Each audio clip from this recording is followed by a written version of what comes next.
Before this video starts, I'd just like to make an announcement. I have the Liberal Tears mug for $14.99 on my website. It is the first link in the description if you want to go pick one up. Don't worry if it breaks when it comes to your house. I'll send you another one for free out of my pocket. I don't care. I want you to get your Liberal Tear mug.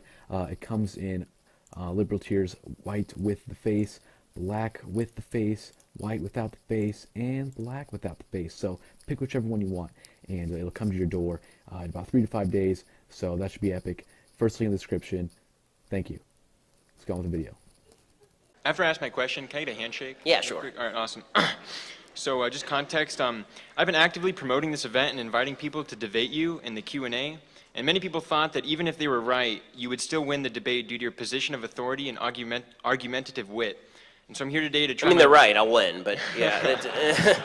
So I'm here to try my best to stump you and maybe show the naysayers it's possible, but I doubt it, like you said. If you ask me to do long division in my head. So you state in an article titled, quote, "Why Atheism is Morally Bankrupt," that, quote, "without God, there is no capacity for free will." And you repeat the sentiment multiple times. Yes. You consistently claim to be able to pose secular arguments to support any of your claims, but it seems that your belief in free will is entirely rooted in religious argument, and you seem to indicate that if you had to take a secular view on the topic of free will, you would be forced to take a determinist position. Considering that the free will topic is at the core of the justice system, it seems to me that your arguments in favor of retributive justice are solely supported by religious arguments.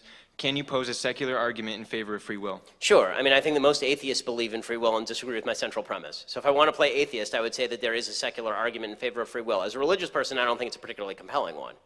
So in other words, the point that I'm making here is that you're right. Free will is at the center of the criminal justice system. Yeah. I believe that the argument in favor of free will has to rest on supernatural premises, because otherwise what you're basically saying is that human beings are a combination of their genetics and their environment.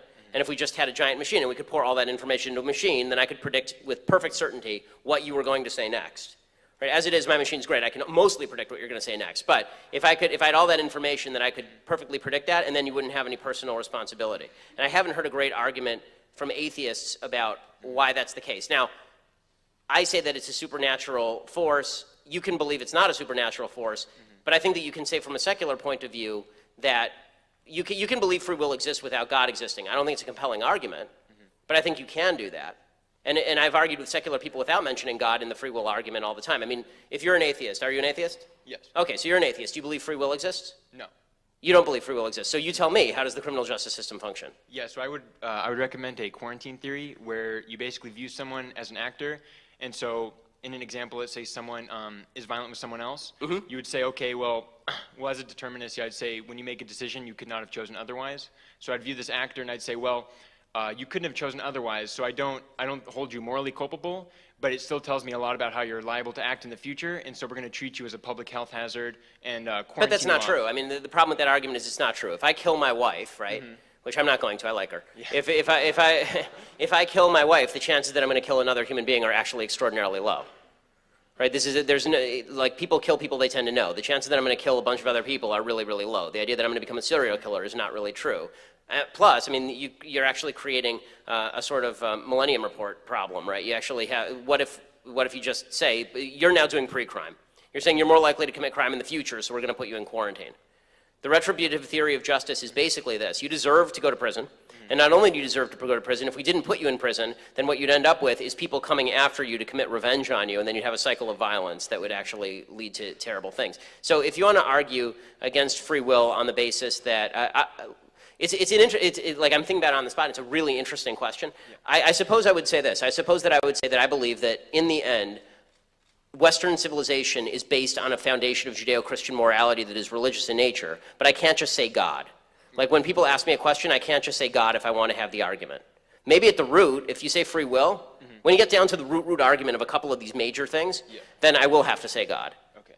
But I think that the vast majority of political argument, it's important not to just cite to the Bible or to a deity. All right. Thank you. You got a handshake? Yeah.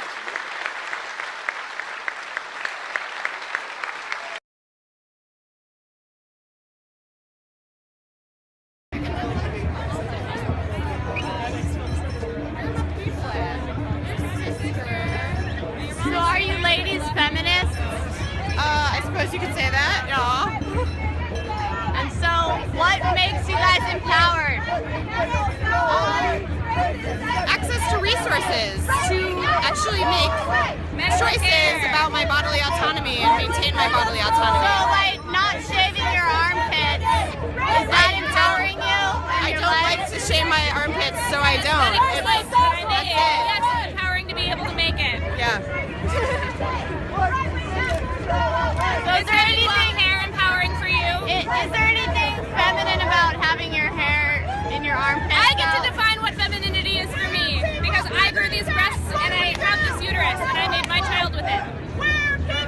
And you bored your child with it though, don't you?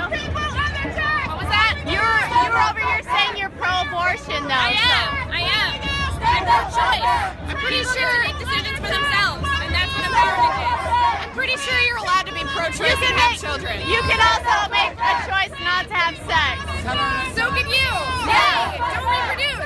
Then you won't have horrible children with your opinion. I already have children and they're So awesome. do I. And so does she. You can't ask them those types of questions because they're in a state of healing. So you cannot ask them those types of questions. You gotta ask them questions that's relevant. You feel what I'm saying? Because they're in a state of healing. That's why they are the problem. I can ask them whatever questions I You can, but make sure you get what you're looking for though. Just like when you can ask whatever you want. Right. Make sure you get what you're looking for. Stand up, fight back. You ain't getting sucker punched in the face. But Stand up, fight back. Stand up, fight back. Oh, what's up? What are you doing here? I'm protesting Donald Trump. Okay. Why do you dislike Donald Trump? He's racist, sexist, homophobic, go down the list. Xenophobic. He's embodying kind of just every horrible aspect of this country's very dark history. I consider myself a very patriotic person, and I think Donald Trump is un-American, and he's anti-American at his core. If you're racist and sexist and against immigration, then you have no idea, you're clueless about what America's like, and I don't have time for that. I don't have patience for that. I'm not cool with it, and I'm saying something about it. So that's my spiel.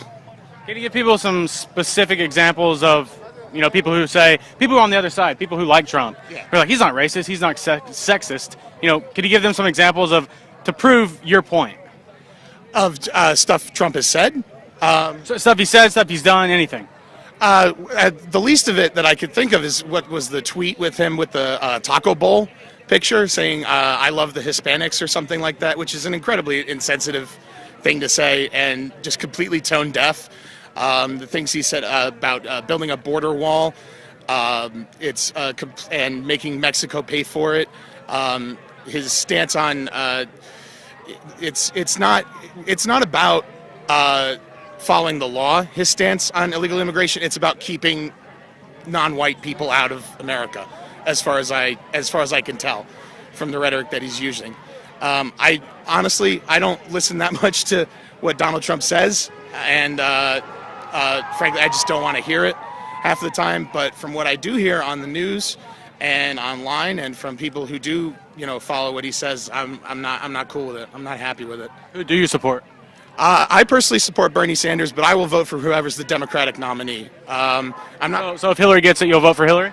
I would rather she didn't. I have my personal. I have my own reasons to dislike Hillary Clinton, but I'll take her over Trump. I'll take I'll take someone we know over someone who's clearly, frankly, evil and who's and he's not a he's not a politician. I asked my father, was this what it was like when Ronald Reagan was running for president in 1980, and he said no, because Ronald Reagan was actually a politician. Donald Trump is he's a reality star. He's a billionaire who made all of his money either from inheritance or from flipping houses here in Jersey. Atlantic City is screwed partly because of him, and I'm not having what he's about here. So yeah, I'll take Hillary Clinton over that. I'd prefer Bernie Sanders, but this election so far has been kind of a circus. So I'm just hoping that it's not Trump. Yeah.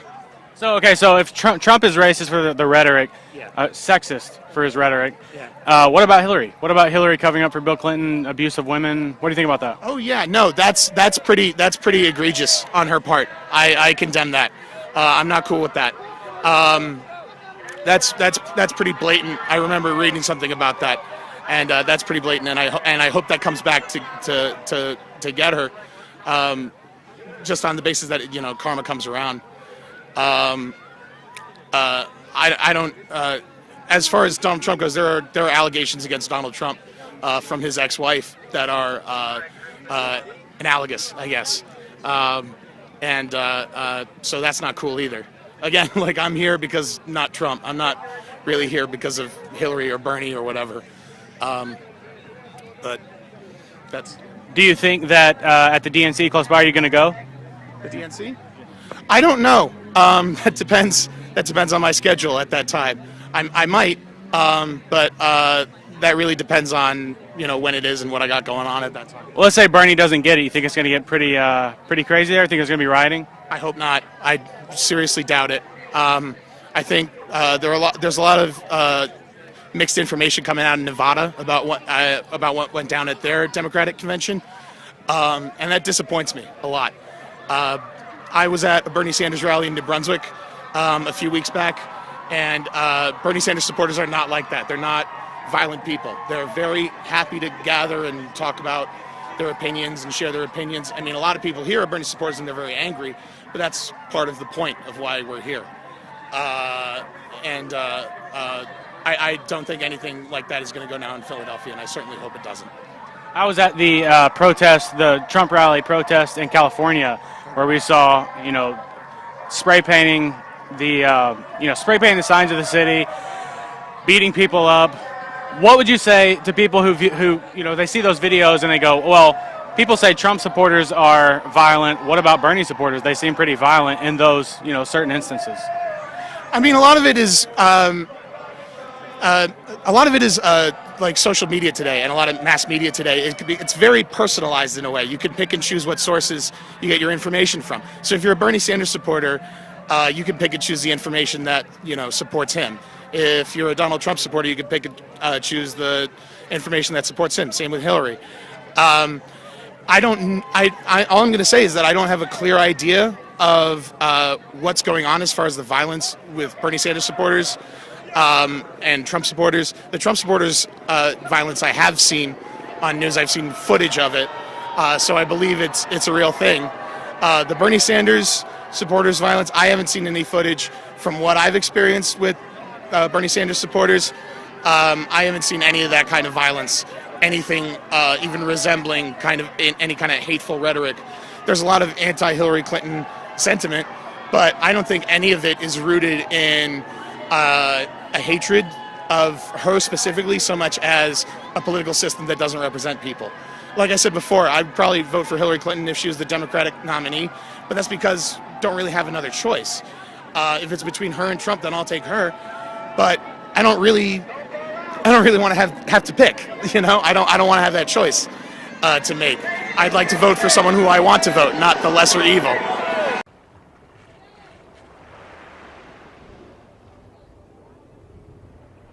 Hello, everyone. Hey, I'm just stopping by to remind you that liberals are insane.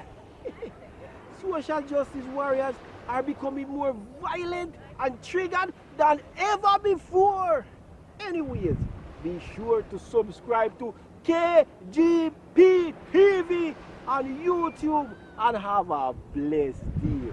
Yeah, man.